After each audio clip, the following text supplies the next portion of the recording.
Est-ce que tu as vu qu'un riche ne se lève pas tard le week-end? Est-ce que tu as déjà remarqué ça? Parce que se lever tard le week-end, c'est un classique du pauvre. Dans sa tête, il se dit, ah là, c'est la fin de la semaine. Je vais pouvoir dormir. Je vais pouvoir me réveiller sans réveil. Je vais pouvoir traîner un peu. Et résultat, tu te réveilles à midi.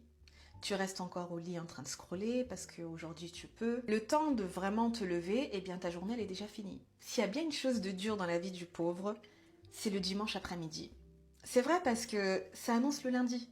Ça annonce le réveil tôt, la routine, ce cycle qui recommence. Ce n'est pas une critique, j'explique un mécanisme que moi-même j'ai vécu. Le dimanche en fin de journée, tu ressens cette pression dans la poitrine. Limite, ça te paralyse, tu produis rien. Donc tu restes au lit, tu regardes la télé, tu mets Netflix, tu ne crées rien, tu produis rien. Maintenant, on regarde la mentalité du riche. Le riche, il construit son temps.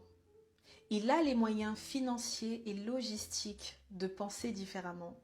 Son sommeil est calculé. Il sait combien d'heures il doit dormir, combien de sommeil profond il lui faut. Il sait que la qualité du sommeil impacte sa productivité. Donc il valorise le sommeil. Mais le week-end, il ne veut pas rester au lit. Il est accro à la productivité, il est accro à l'action. Il se dit, je vais m'entraîner, je vais lire mes 5-10 pages, je vais régler ce qui est en attente. Parce qu'il aime sa vie est bonne. Plus la vie d'une personne est alignée, moins elle a envie de passer du temps à dormir. Les gens qui veulent toujours dormir, qui veulent toujours rester dans cet état, parfois, inconsciemment, ils fuient leur réalité. Le week-end pourrait être un moment pour construire quelque chose de nouveau, pour créer, pour construire une porte de sortie. Mais beaucoup préfèrent rester au lit. Le riche, il n'aime pas trop dormir. Il a envie de vivre, sa vie lui plaît. Tu t'es réveillé à quelle heure aujourd'hui? Et dans quelques heures, on commence une nouvelle semaine. Demain, c'est lundi. Tu es dans quel état?